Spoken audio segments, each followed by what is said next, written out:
안녕하세요. 딸 하나 키우고 있는 30대 여성입니다.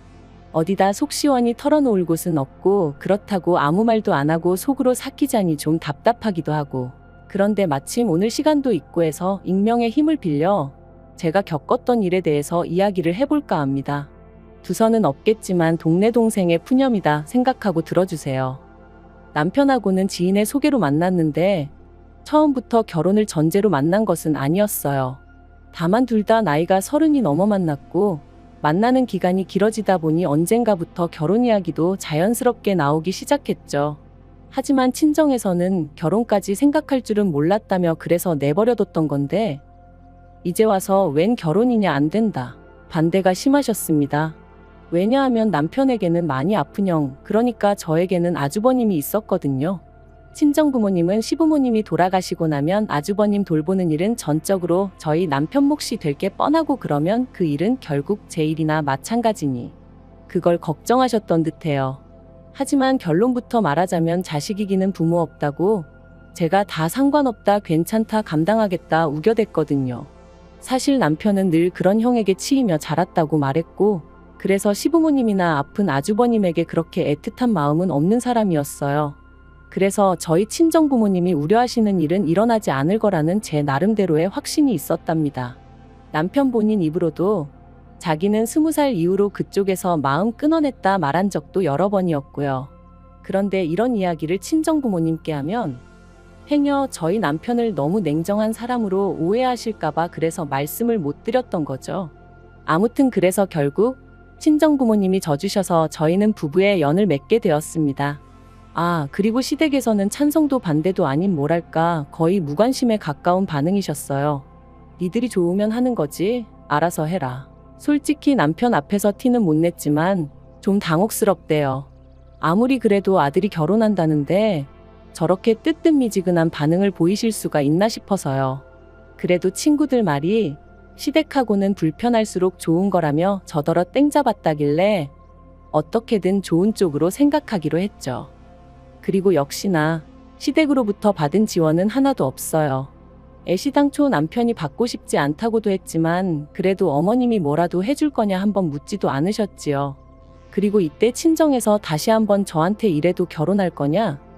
이런 대우를 받으면서 뭐하러 그런 집에 시집을 가냐 하셨지만, 남편이 그래도 모아놓은 돈도 있었고 남편만큼은 워낙에 저한테 잘했거든요. 그래서 친정부모님한테 제가 남편이랑 살지 시부모님이랑 살 것도 아닌데 걱정하지 마시라고, 저 잘 살 거라고 그렇게 말씀드렸어요. 정말이지 지금 생각해보면 속을 어지간히도 썩이고 시집을 왔네요. 그래서 친정부모님께는 지금도 죄송한 마음뿐이에요. 한편 그렇게 남편이 모아두었던 1억에 제가 모아두었던 7천 그리고 친정부모님이 2억 해주셨습니다. 그래서 이래저래 돈 끌어모아서 서울에 있는 작은 아파트 매매해서 신혼살림 시작했어요. 그런데 신혼살림 차리고 한 달 만에 집들이를 했는데 그때 시부모님이 저희 집에 오셔서는 방이 남네 어쩌네 그러시더라고요. 그래서 남는 방 아니라고 애 태어나면 거기서 이제 키워야 한다고 말씀드렸거든요. 하지만 제 이야기는 별로 귀담아 들으시는 눈치는 아니셨고 계속해서 뭐랄까 꼭 언제든지 오시겠다는 뉘앙스를 풍기시는 거예요. 그리고 다행이랄지 제가 뭐라 나서기도 전에 남편이 옆에서 쓸데없는 소리는 하지 마시라고 어머님 말씀하시는데 딱 자르대요. 그러니까 어머님 아버님도 더는 별 말씀 하지 않으셨어요. 그래서 다행이다 싶었죠. 그런데 그날 이후로 어째서인지 어머님이 자꾸만 연락을 해오기 시작하셨어요. 어디서부터 얘기를 해야 하나 싶은데 일단 저희 신혼집이 친정에서 꽤나 가까운 거리에 있었습니다. 그리고 알고 보니 그렇게 된 이유가 친정부모님이 남편한테 가능하면 저를 가까이 곁에 두고 살고 싶다고 말씀하셨더라고요. 그리고 남편은 결혼을 허락해 주신 것도 그렇고 금전적으로 지원도 넉넉히 해주셨는데 당연히 그 정도는 따라드리는 게 맞다고 생각한다면서 흔쾌히 그러겠다 했던 거고요. 그래서 덕분에 저는 결혼 후에도 친정과 가깝게 지낼 수 있었어요. 아니 사실 따지고 보면 단순히 가깝게 지낸 것뿐만 아니라 도움을 많이 받았죠. 저희가 맞벌이를 하다 보니 친정어머니가 퇴근길에 둘 다 들려 저녁 먹고 가라며 챙겨주시기도 했고, 그리고 남편은 남편대로 그렇게 저희 부모님이 살갑게 챙겨주시니 자라면서 받지 못했던 사랑과 관심을 지금 다 받는 것 같다며 무척 좋아했어요. 그리고는 자기도 저희 친정 부모님한테 마치 아들처럼 얼마나 넉살 좋게 자라던지, 덕분에 언젠가 친정 부모님께서 남편더러 결혼 반대를 왜 했는지 모르겠다며 미안하다 말씀하셨을 정도로 사이가 돈독해졌답니다. 그런데 이 무렵 우연의 일치인지 아니면 어머님이 무슨 눈치라도 채셨던 건지는 모르겠지만 어머님의 연락 또한 잦아지기 시작했어요. 그리고 주된 통화 내용은 저희 둘이 감감무소식이라 서운하다 보고 싶다. 남들은 아들 며느리랑 같이 어디 놀러도 다니고 한다는데 너희는 왜 그러자는 소리를 안 하냐. 니들은 니들만 잘 먹고 잘 살면 그만이냐. 하지만 어머님이 아무리 그러셔도 솔직히 저도 그렇고 남편도 별 반응을 보이지 않았던 게 사실이에요.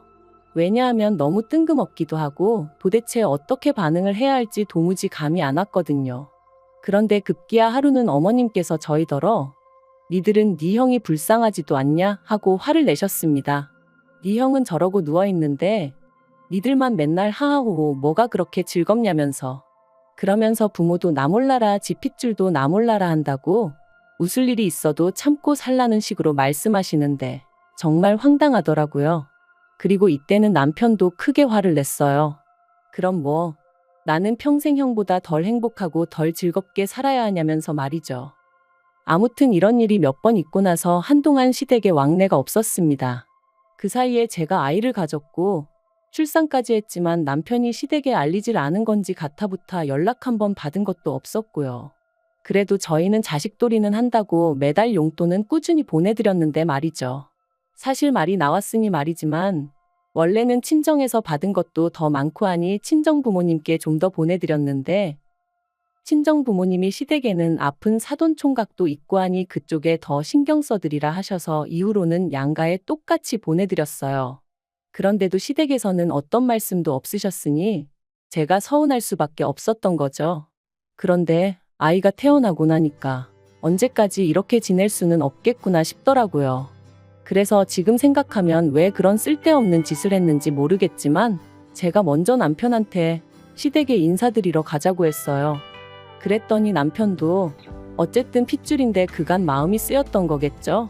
남편이 몇 번이나 저한테 미안하다 고맙다 했으니까요. 아무튼 그래서 다시 시댁에 찾아가게 되었습니다.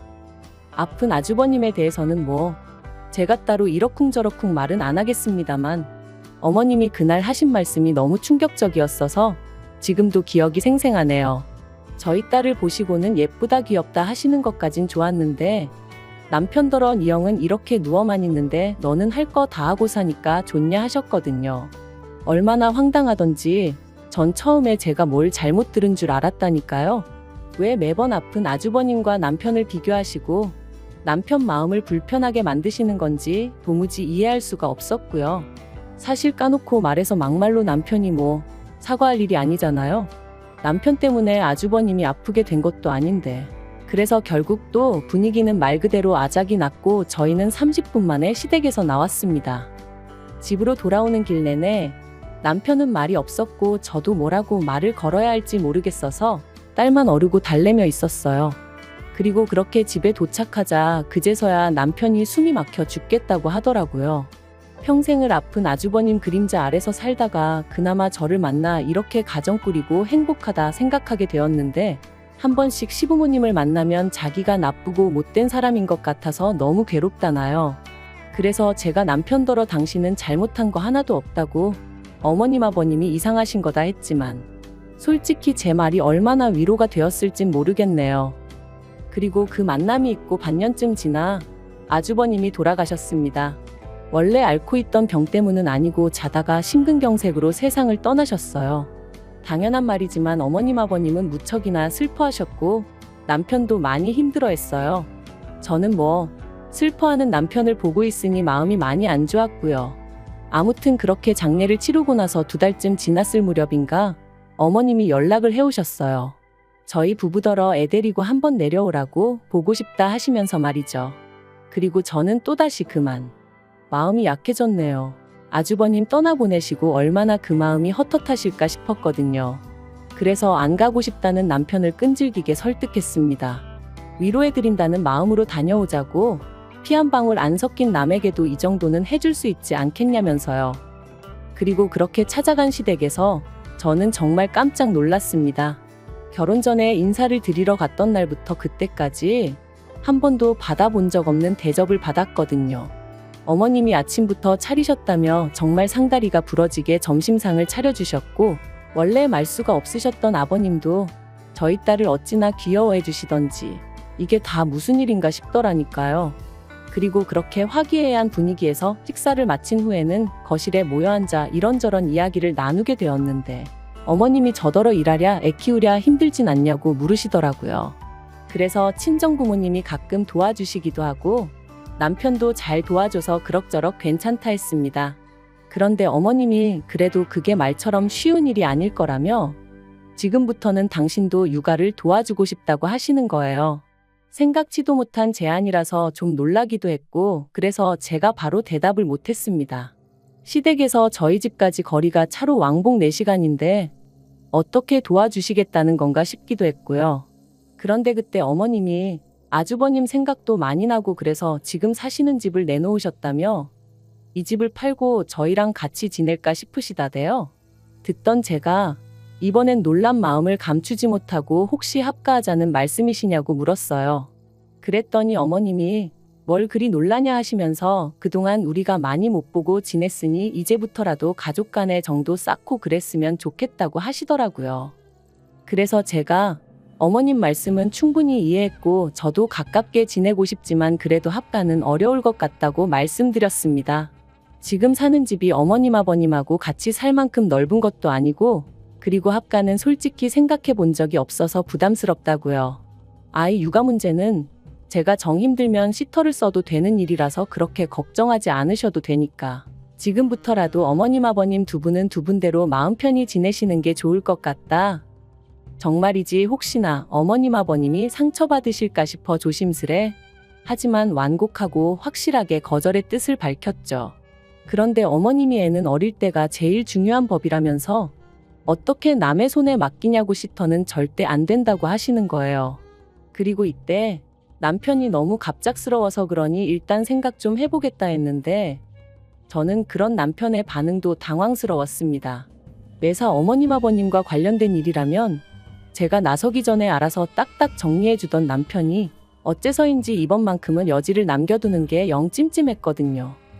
그리고 집으로 돌아오는 길 남편이 제 눈치를 살피더니 사실 여지껏 매번 장인 장모님께 신세만 지는 게 죄송스러웠다면서 이번 기회를 통해 장인 장모님도 좀 쉬시라 하고 시부모님한테 도움을 받아보면 어떻겠냐 묻는 거예요.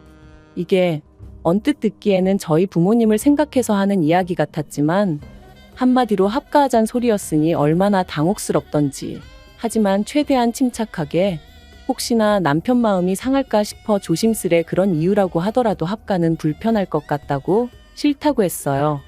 이제껏 남남이나 다름없이 지내다가 갑자기 합가라니. 그리고 제가 싫다고 하니 남편도 2번은 말 안 하길래 그대로 그 얘기는 끝났다 생각했고, 그래서 더는 저도 말 안 했죠. 그런데 그 일이 있고 며칠 후 다시 한번 어머님한테 연락이 왔어요. 어머님 아버님 사시는 집을 사겠다는 사람이 나타났다며 또다시 저희 집에 언제쯤 들어가면 좋겠냐는 식으로 물으시더라고요. 그래서 제가 전에도 말씀드렸지만 같이 사는 건 어렵다, 안 된다 했더니 큰아들도 잃었는데 둘째 아들까지 잃을 수는 없다면서 지금부터라도 꼭 붙어 지내고 싶으시답니다. 그러면서 너는 며느리니까 네가 우리 사이를 이어주는 다리 역할을 해야지, 오히려 더 멀어지게 하면 어떡하냐고 저를 원망하듯 말씀하시는 거예요. 아니 그러면 진작에 좀 잘해주시지. 아무리 아주버님이 아팠다곤 하지만 그때는 저희 부부 나 몰라라 하셔놓고 이제 와서 가깝게 지내고 싶다 하시면 어쩌라는 건지 머리가 다 아파오더라니까요. 그리고 결국 어머님 아버님 그리고 남편과 저까지 모두 모여 대화를 나누게 되었습니다. 제 입장은 완강했어요. 가까이 사시면서 왕래를 하고 지내고 싶다 하시면 거기까지는 받아들일 수 있지만 더 이상은 안 된다. 아이 육아 문제도 제가 알아서 할 테니 어머님 아버님은 개입하지 마셔라. 하지만 어머님은 계속해서 우리 핏줄인데 우리가 왜 개입을 못하냐. 이제라도 같이 살면서 그동안 못 준 정도 주고 싶고 할머니 노릇도 하고 싶다. 아버님은 먼 산만 보고 계셨고요. 그리고 그 상황에서 결국 제가 믿을 건 남편뿐이었는데 남편이 잠깐 따로 얘기 좀 하자더니 기껏 한다는 말이 가관이었습니다. 자기가 자기 부모님을 용서하도록 노력해볼 생각이라며 그러니까 저한테도 너무 열내지 말라는 거였죠. 까놓고 말해서 시부모님 사랑을 못 받고 자란 건 자기지 제가 아니지 않냐면서 저는 그냥 원래 그랬던 것처럼 자기가 하자는 대로 믿고 따라와주면 안 되겠냐대요. 그런데 왜인지 저는 그 상황 자체가 납득이 되질 않았어요. 아무리 피가 물보다 진하고 팔은 안으로 굽는다지만 얼마 전까지 그렇게 원망하던 부모님을 이제 와서 자기는 용서할 테니 같이 살자는 게 그래서 그러면 어머님 아버님더러 집 따로 구하시라고 하고 당신이 거기 가서 살라 했습니다. 셋이 그간 못 나눈 정도 나누고 그렇게 지내면 될 거 아니냐고요. 그랬더니 저더러 저답지 않게 왜 이러냐면서 자기 부모님이 저한테 뭘 어쨌다고 이러냐고 나중엔 화를 다 내는 거 있죠. 그래서 더는 안 되겠다 싶어서 저도 저희 친정부모님을 불렀습니다. 전후 사정을 들으신 친정부모님께선 몹시도 화를 내셨어요. 결혼식 때도 아들이 장가를 가는지 남이 장가를 가는지 알 수 없을 만큼 무관심하셨던 사돈 아니시냐 하시며 그런데 이제 와서 내 딸한테 시부모 노릇이라도 하고 싶은 거냐. 그리고 남편한테도 말씀하시길 그렇게 자네 부모님이 안타까우면 자네 혼자 나가서 모시고 살라고 우리는 우리 딸 마음고생하고 스트레스 받으며 사는 거 못 본다. 그러니까 남편도 더는 찍소리도 못 하더라고요. 사실 유치하게 들릴지 모르겠지만 저 결혼 생활 내내 시부모님한테 생일 축하한다 소리도 한 번 못 들어봤어요. 저야 물론 명절이고 두 분 생신이고 하물며 아주버님 생신까지 챙겨드렸었지만요. 그래도 친정부모님 속상하실까봐 제가 서운해하면 남편이 민망해할까봐 서운한 티 한 번 낸 적 없었는데 그런데 이제 와서 남편이 갑자기 시부모님 편을 들며 모시고 살자더니 저로선 얼마나 황당하고 서운했겠어요. 그리고 저희 친정부모님도 제가 말을 안 했다고 해도 당신들 딸인데 왜 눈치를 못 채셨겠어요? 그렇다고 사위 탓을 할 수도 없고 이래저래 서로 속만 상할 것 같으니까 대놓고 말씀을 안 했던 거죠. 그리고 결국 시부모님께서 한 발 물러나셨습니다. 저희 친정부모님이 이혼 이야기까지 꺼내시니 그제서야 아차 싶으셨던 모양이셨죠. 당신들이 너무 성급했던 것 같다며 합가 이야기는 없던 걸로 하시겠다대요. 하지만 동시에 그래도 나름대로 마지막 자존심이었던 건지 이제 집도 팔았고 어디 살든 그거야 당신들 권리 아니냐 하시며 저희 동네로 이사를 오시겠다 하셨습니다. 그리고 저도 그것까진 못 맡겠다 싶어서 그건 알아서 하시라 했어요. 대신 멋대로 저희 집에 오신다던가 아무튼 선을 넘으시면 그때는 저도 두고 보고만 있진 않을 거라고 딱 못을 박았죠. 한편 남편도 저한테 사과를 해왔습니다. 자기도 왜인지는 모르겠다며 순간 눈에 뭐가 씌었는지 그냥 모시고 살아야 할 것 같았다나요? 솔직히 터무니없는 변명같이 들렸지만 그래도 저희 친정부모님하고 시부모님 다 계신 자리에서 사과를 한 만큼 이번 딱 한 번만 봐주기로 했습니다. 어쨌든 상황도 일단락되었고 애압박이도 하니 싸움을 언제까지 끌고 갈 수도 없었던 게 사실이었고요. 솔직히 남편에 대한 믿음이 많이 깨졌어요.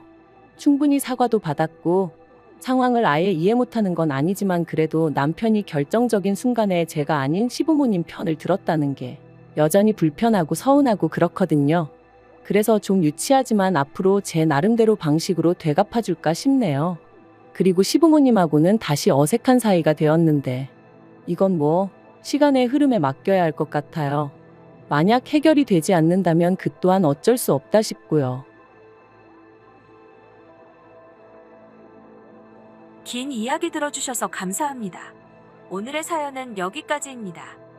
구독과 좋아요, 알람 설정해주시면 앞으로 더 좋은 사연으로 찾아오겠습니다. 감사합니다. 안녕하세요. 매일 새로운 사연을 전하는 읽어주는 사연 라디오입니다. 구독과 좋아요, 많은 공유 부탁드립니다. 오늘의 사연 시작하겠습니다. 안녕하세요. 결혼한 지 6년 만에 시댁하고 완전히 연 끊은 30대 여성이에요. 어디서부터 어떻게 말을 해야 하나 싶은데 사실 결혼하면서부터 시부모님의 막말에 많이 힘들었어요. 그래도 늘 남편이 중간에서 제 편 들어준다는 거 그거 하나 위안 삼으며 살았습니다. 아이가 태어나고 나서는 아이 키우랴 일하랴 정신없이 살다 보니 또 그럭저럭 사라졌고요. 그런데 얼마 전에 있었던 일로 시댁하고는 돌아올 수 없는 강을 건넌 것 같네요. 마음은 솔직히 후련한 듯 하면서도 무겁고 복잡합니다. 남편하고는 지인의 소개로 만났고 처음 만났을 때부터 서로 마음에 들어서 이리저리 간보고 그러는 거 없이 바로 연애 시작했어요. 다만 결혼까지 생각하고 시작한 만남은 아니었기에 직장이나 학벌 정도는 보긴 봤지만 집안이 잘 살고 못 살고 그런 건 개의치 않았어요. 가정 환경이 어떤지 그런 것도 뭐 크게 신경 쓰지 않았고요. 정말 남편 딱 한 사람만 보고 연애를 결심했습니다. 그리고 적어도 남편이란 사람을 보는 제 눈은 정확했어요. 연애하는 동안 뭐 술이라던가 여자라던가 아무튼 불미스러운 일로 저를 힘들게 하는 일은 단 한 번도 없었거든요. 게다가 대화를 나눌 때면 제 말을 어찌나 잘 들어주고 공감해주고 그러던지 웬만한 여자친구들보다 더 대화가 잘 통하더라니까요. 그래서 제가 결혼이 막 하고 싶고 그런 것은 아니었지만 그래도 결혼을 하게 되면 이 사람이랑 해야겠다 그런 마음을 먹게 되었죠. 그러다 본격적으로 결혼 이야기가 나온 건 제가 이직에 성공하고 얼마 지나지 않아서였어요. 남편이 제가 더 좋은 회사로 옮겨가면서 연봉도 오르고 그러니까 한마디로 조바심이 나더랍니다. 이러다 혹시나 다른 사람이 저를 좋아한다며 들이대진 않을지 별의별 상상을 다 하게 된다면서 자기랑 결혼해달라고 하더라고요. 남편이 그런 유치한 질투를 할 줄은 몰랐는데 그런데 저도 눈에 콩깍지가 씌어서 그랬던 건지 그런 남편의 모습이 귀여웠어요.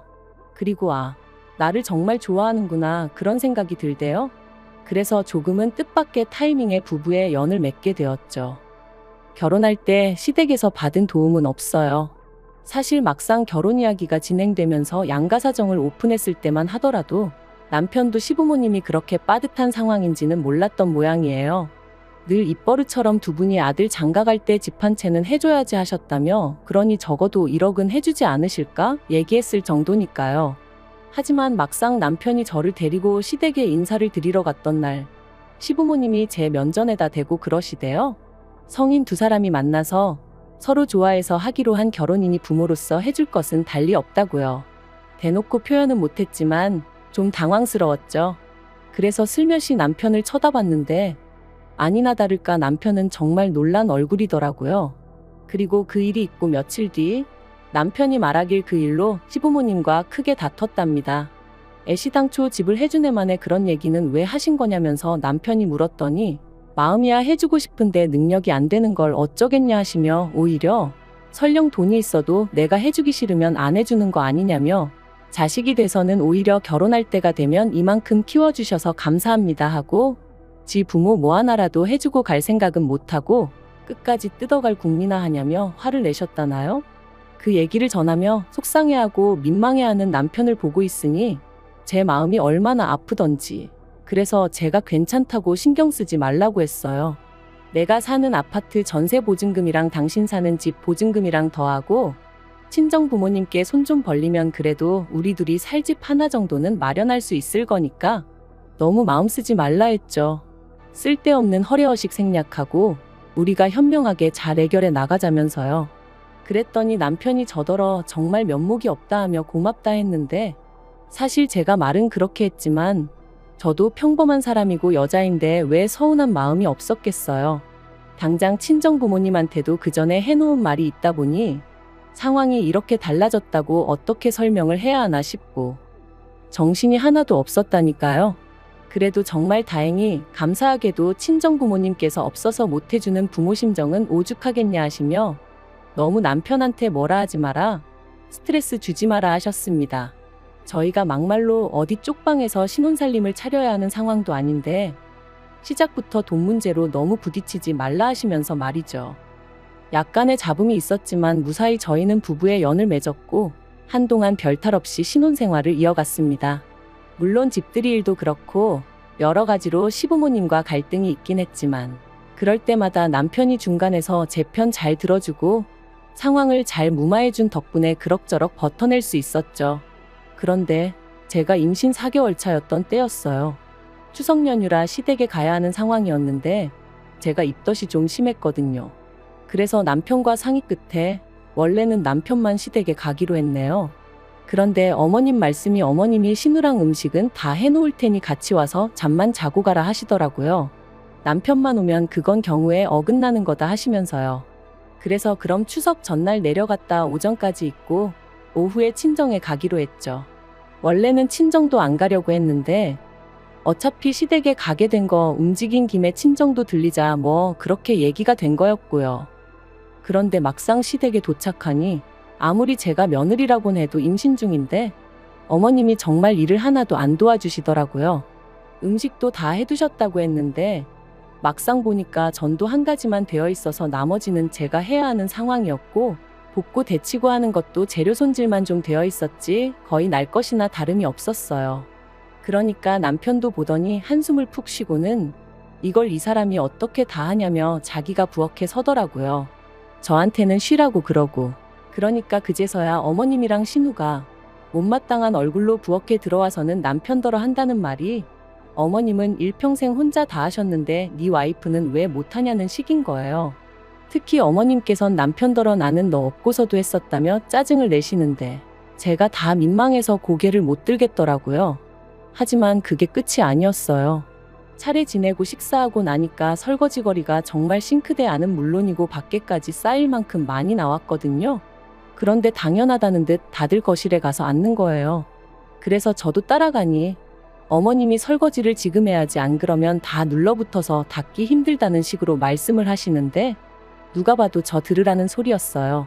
그러니까 이번에도 남편이 일회용 그릇을 쓰던지 하시지 이게 뭐냐고 안 쓰던 그릇까지 다 끄집어내셔서는 하고는 또 자기가 먼저 부엌으로 가더라고요. 그러자 아버님께서 네가 거길 왜 서 있냐며 한 소리 하셨고 그러자 어머님이 당신 팔자는 어떻게 된 게 며느리를 들이고도 부엌대기 신세를 못 면한다 그러시대요. 그리고 저는 그런 이야기를 듣고 있으니 스트레스 때문인지 속이 어찌나 울렁거리던지 당장이라도 그 자리를 벗어나지 않으면 안 될 것 같았어요. 그래서 남편한테 슬쩍 우리 이제 가면 안 되냐 나 조금 힘들다 했거든요. 그러자 남편도 그래 이제 그만 가자며 일어섰는데 어머님 아버님이 저희를 잡으셨습니다. 이제 2시간 정도 있다가 점심 먹을 거고 그때 이모님네도 오신다며 뵙고 인사드리고 가라고요.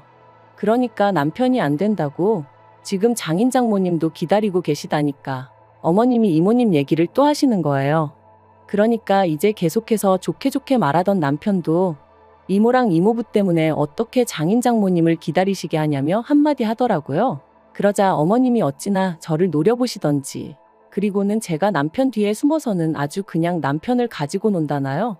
그리고는 계속해서 하시는 말씀이 니네 부모한테 가서 물어보라고 시댁 어른들 오시는데 친정 간다고 내빼는 게 잘하는 짓인가.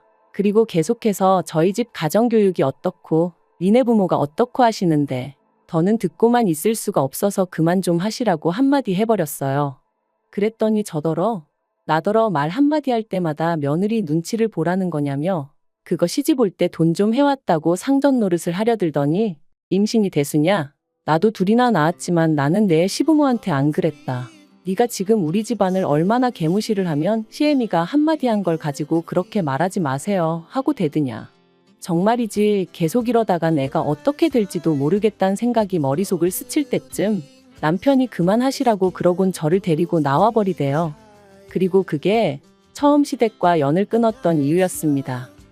하지만 건강한 사내아이를 낳았고 그 소식이 시부모님 귀에도 들어갔는지 당신들이 그때 좀 심했다 미안하다 하시며 연락을 취해 오셨는데 솔직히 제 마음의 앙금이 다 사라진 것은 아니었지만 그래도 결국엔 아이의 조부모님이니 이해하고 넘어가기로 마음을 먹었어요. 그래서 얼마 전까지도 아주 친밀한 관계는 아니었지만 왕래는 하면서 소위 며느리 도리는 하고 살았는데 말이죠. 그런데 결국 어머님 아버님이 기어이 이 연을 끊어버리셨네요. 저희 친정부모님은 원래 두 분이 여행 다니기를 좋아하시고 그중에서도 미국엔 1년에 2-3번은 다녀오세요. 거기서 작은아버지가 사업하시면서 혼자 살고 계시거든요. 그리고 올해는 작은아버지가 저희 부부도 오라고 하시더라고요. 저희 애도 데리고 말이죠. 비행기표만 저희가 부담하면 숙소야 작은아버지 댁 남는 방에서 지내고 밥은 친정부모님이 다 사주신다 하셨으니 솔직히 저희 입장에선 안 갈 이유가 없었죠. 그리고 무엇보다 남편이 미국엔 한 번도 안 가봤다길래 이참에 한 번 다녀오면 좋겠다 싶더라고요. 이 일정이 정해지고 나서 저희 부부는 바로 시부모님께 연락을 드렸습니다. 평소에도 종종 연락 없이 저희 집에 오시는 분들이셨기 때문에 그때만큼은 피하시라는 의미로 미리 날짜랑 시간이랑 전부 다 알려드리느라고요. 그리고 혹시나 오해하실까봐 비용이나 여러 가지 문제는 전부 다 저희 친정 부모님이 해결해 주신다는 얘기도 드렸습니다. 그런데 시부모님께서는 다른 건 다 나 몰라라 하시고 그냥 저희가 친정 부모님이랑 해외로 여행을 간다는 사실에만 초점을 맞추신 듯 했어요. 그때부터 계속해서 다른 집 여행 이야기를 꺼내셨거든요. 누구누구는 자식들하고 일본 온천을 다녀왔다더라. 장가게를 보고 왔는데 경관이 끝내준다더라. 그러니까 남편이 돈이 있어야 가지 하고 한마디 하대요. 그러니까 아버님이 미국 갈 돈은 있고 지부모 데리고 여행 갈 돈은 없는 거냐며 너무한다 하시더라고요. 그리고는 저희 애를 가리키며 저 어린 것도 비행기를 타고 미국을 간다고 당신들은 이렇게 그냥 골방에 처박혀 있다 저승길이나 간다 뭐 그런 식으로 말씀을 하시는데 얼마나 황당하던지. 그래서 제가 아버님더러 왜 그런 말씀을 애 앞에서 하시냐고 좀 싫은 티를 냈어요. 그랬더니 저더러 너는 그러는 거 아니랍니다. 돈 있는 친정부모가 뭐 하자고 하면 내하고 하고 당신들이 뭐 하자고 하면 당신들 아들 뒤에 숨어서 싫은 티 내는 거 모를 줄 아냐면서 말이에요. 그러니까 남편이 무슨 그런 억지를 쓰시냐면서 이 사람 그런 적 없다 하더니 여행이나마나 당장 아버지 어머니가 우리 밥 한 끼라도 사주신 적 있냐. 아무리 부모 자식 간이라지만 오가는 게 있어야 자기도 저한테 뭐 할 말이 있지 않겠냐며 그만 좀 하시라고 한마디 하더라고요. 그래서 결국 분위기가 싸해져서 집에 왔어요. 그리고 계획대로 친정 부모님하고 미국 갔다가 2주 만에 돌아왔는데 집에 도착하니 시간도 너무 늦었고 정리할 것도 많아서 치우다 쓰러지듯 잠들었습니다. 그랬는데 이튿날 아침 어머님한테 전화가 왔어요.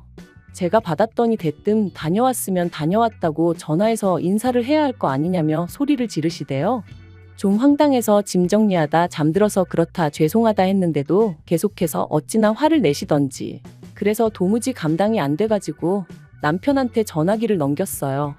그런데 어머님은 수화기 넘어 대화 상대가 저에서 남편으로 바뀐 줄도 모르시고 계속해서 당신 할 말만 하고 계셨고요. 네가 시부모가 돈 없다고 우습게 보는 거라면서 싸가지가 어쩌고. 그리고 결국 남편이 또다시 그런 어머님더러 왜 자꾸 이러시냐며 소리를 질렀네요. 아들 얼굴에 똥칠이라도 해야 직성이 풀리시겠냐면서 말이죠. 그날 밤 남편이 먼저 저더러 시부모님 전화번호는 전부 다 차단하라더군요. 자기도 중간에서 좀 지쳤고 그래도 자기 부모님인데 계속해서 안 좋은 모습 보여주시는 게 속상하다면서 당분간 제가 직접적으로 시부모님하고 연락을 주고받는 일은 안 하는 게 좋겠다는 거였죠. 그리고 저도 그런 남편한테 차마 나는 괜찮다 뭐 그런 입에 발린 소리는 안 나오더라고요. 솔직히 괜찮지도 않았고 저도 나름대로 너무 지쳐 있었으니까요. 정말 양심에 손을 얹고 시댁이 저희 친정보다 못 산다고 무시한 적 없어요. 그런 걸 신경 쓰는 사람 같았으면 애시당초 남편하고 결혼을 안 했겠죠. 저희 친정에서도 결혼 반대하셨을 거고요. 그런데 그런저나 저희 친정 부모님 마음은 몰라주시고 무조건 당신들 보고 싶은 대로만 보고 화를 내시니 저도 잘못하지도 않은 일에 죄송하다 소리도 하루 이틀이지. 아무리 제가 며느리라지만 제가 무슨 동네 북도 아니고 그만 시달리고 싶었네요. 그래서 이번만큼은 그래도 부모 자식 간인데 그러면 안 된다 뭐 그런 말을 하는 대신 남편이 하라는 대로 따르기로 했습니다. 남편이 당분간 아이도 보여드리지 말라고 해서 알겠다고 했고요. 그런데 그렇게 지낸 지 2달이 넘어가던 어제 모르는 번호로 전화가 왔어요. 받아보니 어머님이셨습니다.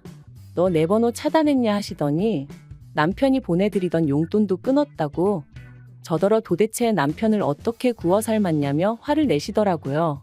그래서 저는 용돈에 대해서는 모른다 했는데도 계속해서 당신 아들은 원래 그런 애가 아니라면서 제가 돈 가지고 갑질을 하려 든다고 며느리를 정말 잘못 들였다시대요.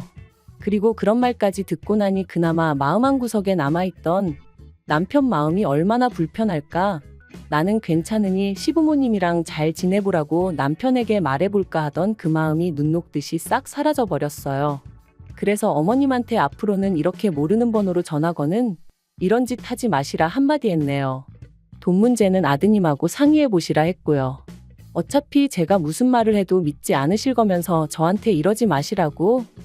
이래봤자 제 주머니에서 돈 나가는 일은 없을 거라고요. 솔직히 그렇게 전화를 끊고 나서 바로 남편에게 이런 일이 있었다 얘기도 했고, 남편은 그저 미안하다, 저 볼낯이 없다 했지만 제 마음이 편하기만 한 것은 결코 아니에요. 정말이지. 인간관계라는 게 저 혼자 노력한다고 되는 일이 아닌 것처럼 저만 시부모님을 이해하려고 노력해야 하는 건 아니잖아요. 그렇다고 제가 시부모님한테 얼마나 많은 것을 바란 것도 아닌데, 그저 제가 며느리 도리를 하듯 시부모님은 집안의 어른으로서 제가 존경하고 배우고 싶은 모습을 보여주셨으면 좋겠는데, 이젠 뭐 전부 다 그저 꿈 같은 이야기처럼 들릴 뿐이네요. 그리고 솔직히 저는 다른 무엇보다도 남편이 걱정될 뿐입니다. 남편이 겉으로는 괜찮다고 해도 그 속은 얼마나 춥고 쓰릴지 제가 어떻게 해야 위로가 될지 모르겠어요. 마음이 정말 복잡하네요. 긴 이야기 들어주셔서 감사합니다. 오늘의 사연은 여기까지입니다. 구독과 좋아요, 알람 설정해주시면 앞으로 더 좋은 사연으로 찾아오겠습니다. 감사합니다. 안녕하세요. 매일 새로운 사연을 전하는 읽어주는 사연 라디오입니다. 구독과 좋아요, 많은 공유 부탁드립니다. 오늘의 사연 시작하겠습니다. 안녕하세요. 결혼한 지 1년 만에 이혼하게 된 30대 여성입니다. 아이는 없어요. 솔직히 말하자면 있을 뻔했었는데 유산했거든요. 그리고 그때는 정말 왜 나에게 이런 일이 생겼을까 하는 생각에 하루하루가 괴롭고 힘들었는데, 지금 이렇게 남편하고 이혼하고 나니까 이런 말하기 뭐하지만 차라리 잘 됐다 싶은 마음도 들어요. 아이가 있었다면 이렇게 결정을 내리기가 쉽지 않았을 테니까요. 오만정이 다 떨어져서 이혼했기에 남편이라고 부르고 싶은 마음은 눈꼽만큼도 없지만 그래도 편의상 남편이라 칭하겠습니다. 남편하고는 지인의 소개로 만났고 궁합도 안 본다는 4살 차이였어요. 물론 그런 이유로 결혼을 결심한 건 아니고 매사 논리적이고 이성적인 남편의 성격이 좋았거든요. 여담이지만 남편을 만나기 한참 전에 잠깐 사귀던 사람이 있었는데, 그 사람은 감정 기복이 어찌나 심하던지 그 장단에 맞춰주다간 스트레스로 제가 어떻게 될 것 같더라니까요. 아무튼 그래서 그때 결심했었어요. 침착하고 차분한 사람을 만나겠다고 말이죠. 그리고 남편은 그런 면에 있어서는 제가 기다리던 사람이었습니다. 사람이 감정에 휩쓸리기보다는 객관적으로 상황을 판단했거든요. 덕분에 가끔은 서운한 순간도 있었지만, 저희는 2년을 연애하고 바로 결혼했는데, 연애하는 동안 남편이 저보다 연상이었음에도 불구하고 매번 더치페이를 했어요. 남편이 콕 집어 저더러 돈 내라고 한 건 아니었는데, 매번 주변 사람들 이야기를 하면서 자기 친구의 애인은 개념이 있네 없네 해대니까 저도 모르게 자연스레 제 몫은 제가 부담하게 되더라고요. 그리고 저는 솔직히 그런 제 자신이 쿨하고 멋지다고 생각했어요. 남편 말대로 저도 남편하고 똑같이 직장 생활하는데 당연한 거라고 생각했죠. 하지만 돌이켜 생각해보면 마음 한켠으로는 공주 대접 받는 친구들이 부러웠던 것도 같아요. 특히나 생일이나 크리스마스처럼 특별한 날에도 남편의 계산은 늘 정확했거든요. 제가 10만 원짜리 선물을 했으면 자기도 저에게 10만 원짜리를 주는 식으로요. 그러니 뭐 어디 가서 자랑하자고 하는 연애는 아니었지만 그래도 뭐랄까 좀 섭섭할 때가 있긴 했어요. 남편 말로는 35이 넘어가니 어머님 아버님께서 하루라도 빨리 결혼하라 성화라 하셨고, 그런 이야기가 몇 번 반복되다 보니 어느샌가 자연스레 결혼 이야기가 오가게 되었습니다. 사실 연애하는 내내 주도권이 남편에게 있었던 것 같아요. 남편이 저보다 나이도 많았고 지금 생각해보면 개소리가 대부분인데, 아무튼 그때는 그런 생각은 못하고 그저 좋은 게 좋은 거라며 남편 의견을 많이 따라줬거든요. 그리고 결혼 이야기가 나오면서 남편이 그러더라고요. 요새는 다들 반반 결혼하더라면서 그게 자기가 봐도 서로에게 공평한 것 같답니다. 성인 두 사람이 만나 가정을 이루는데 기여하는 바도 동일해야 서로 동등한 권리를 가질 수 있는 거 아니겠냐면서요. 마침 또 그 무렵 여성 인권에 관한 뉴스도 쏟아져 나올 때라서 그게 정말 그럴듯하게 들렸죠. 그래서 10원짜리 하나까지 반반 부담해서 결혼했습니다.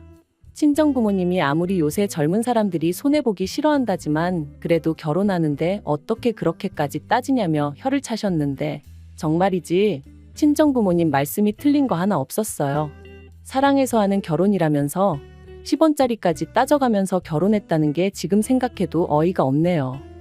하지만 어쨌든 그땐 바보천치 마냥 제 눈에 뭐가 똥이고 뭐가 된장인지 배는 게 없었어서 그렇게 남편과 부부의 연을 맺었습니다. 그리고 그때부터 각자 월급 관리해 가면서 생활비의 공과금은 각출해서 썼지요. 이때도 역시나 10원 단위까지 반반 나눠서 냈고요. 그런데 황당한 건 생각해보니까 그런 와중에도 집안일은 제가 더 많이 했어요.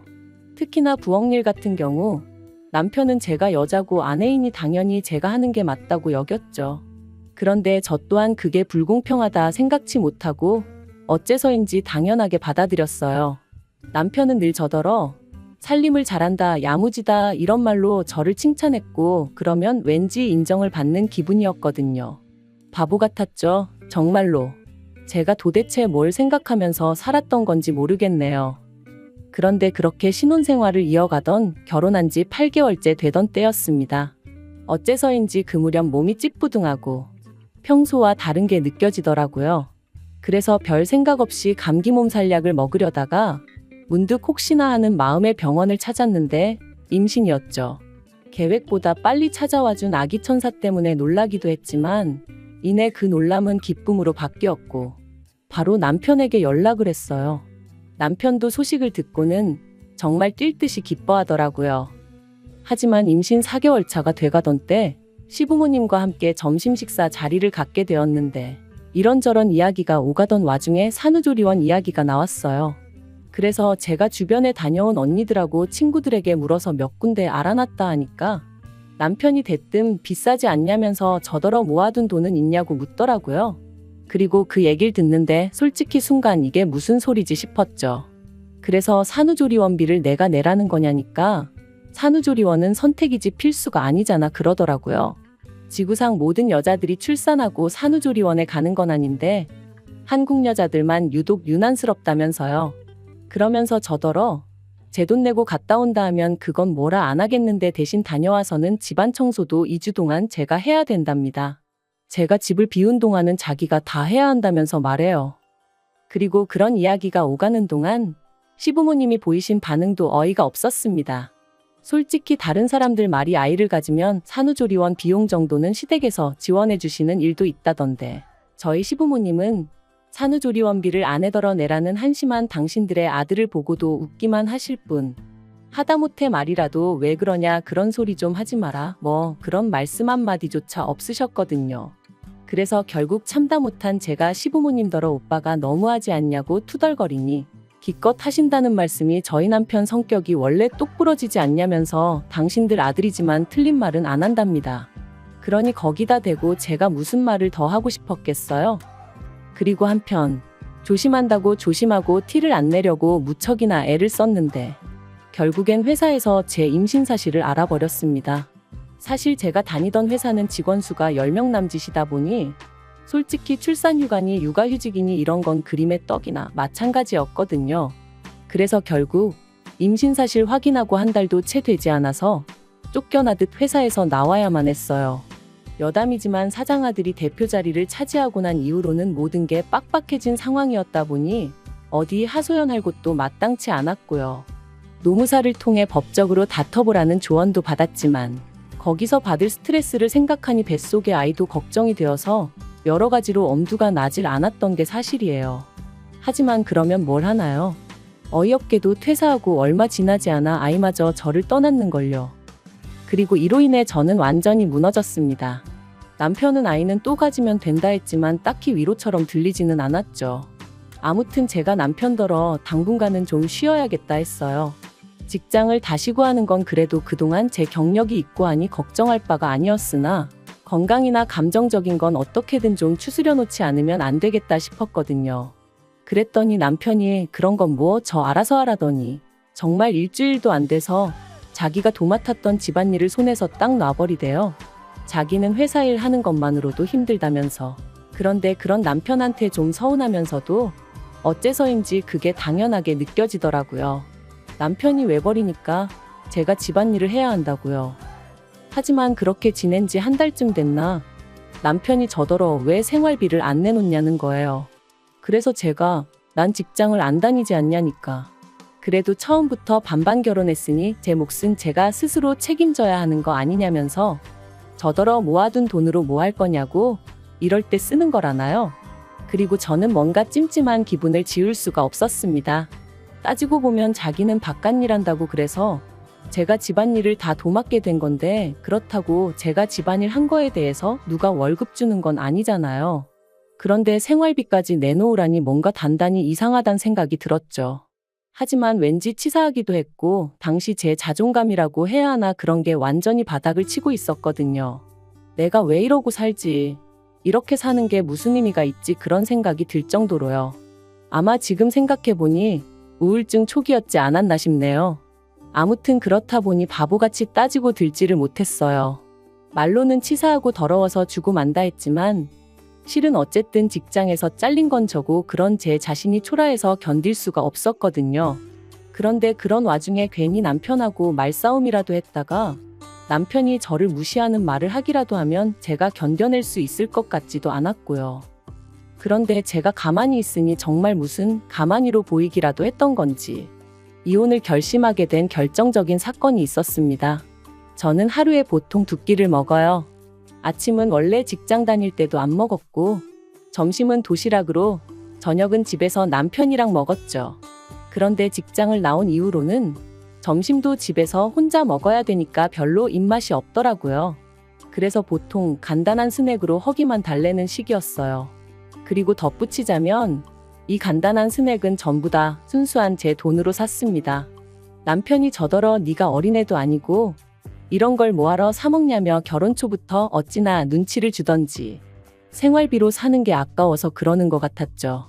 그래서 그때부턴 과자 같은 건 그냥 제 돈으로 사 먹는 게 습관이 돼버렸네요. 그리고 그날도 점심은 쿠키 몇 조각으로 때웠더니 오후 5시 좀 넘어가니까 배가 고프더라고요. 그래서 저녁엔 꼭 밥을 먹어야지 하고 남편을 기다리고 있었는데 남편이 떡볶이가 먹고 싶다며 좀 만들어 두라는 거예요.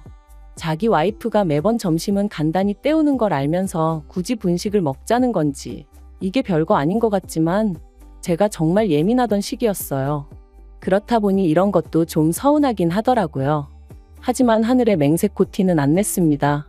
알겠다고 하고 안에다 떡이랑 라면이랑 그런 걸 많이 넣어서 끓여야겠다 뭐 그렇게만 생각했죠.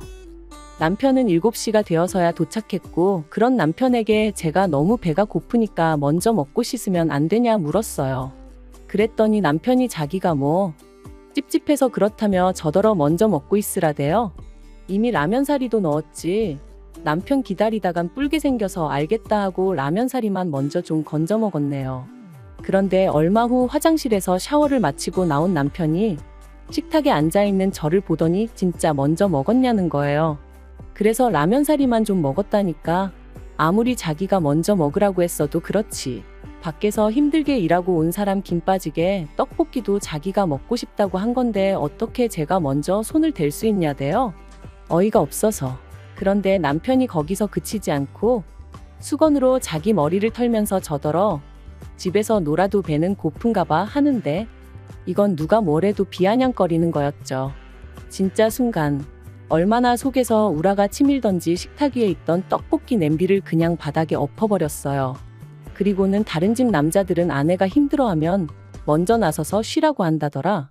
그리고 친구들하고 밥도 먹고 필요한데 쓰라고 용돈도 준다더라. 그런데 당신은 생활비니 공과금이니 따박따박 받아가면서 나한테 얼마나 대접을 받으려고 드는 거냐?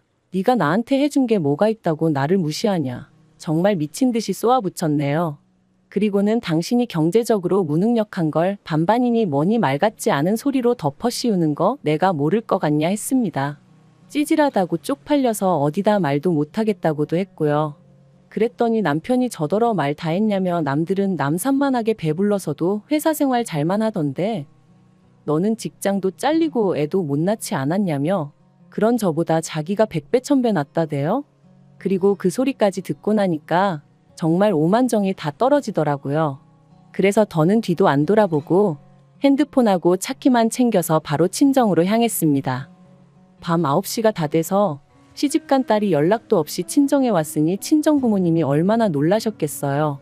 저는 그런 친정 부모님 품에 안겨 그동안의 서름을 다 풀어냈고요. 그러자 친정 부모님 2분 다 무슨 그런 자식이 있냐 하시며 가만두지 않겠다고 하시더라고요.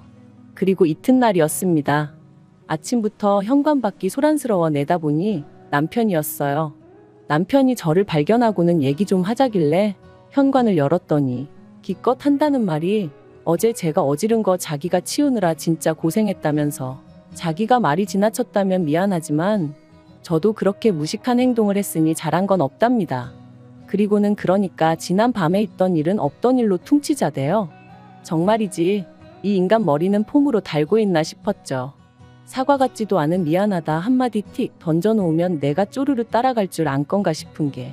그런데 그때 친정아버지께서 달려나와 남편의 멱살을 잡아 현관 밖으로 끌어내셨습니다. 그리고는 지 마누라 하나 먹여 살릴 주제도 못 되는 게 결혼을 왜 하냐고 그렇게 반반이니 나발이니 해댈 거면 그냥 혼자 살라며 욕을 퍼부으시대요. 한 번만 더 내 딸 주변에 얼씬거리면 그때는 이 정도로 끝나지 않을 거라면서 말해요. 그래서 결국 친정부모님의 강력한 지지로 저는 남편과 이혼을 결심했습니다. 솔직히 반반 결혼 생활이 이혼 사유가 될까 싶어 걱정이 많았는데 생각보다 저희와 비슷한 문제로 고민하는 부부들이 많다는 게 좀 충격이었고요. 그래도 뭐 어쨌든 결과적으론 저한테 도움이 되었죠.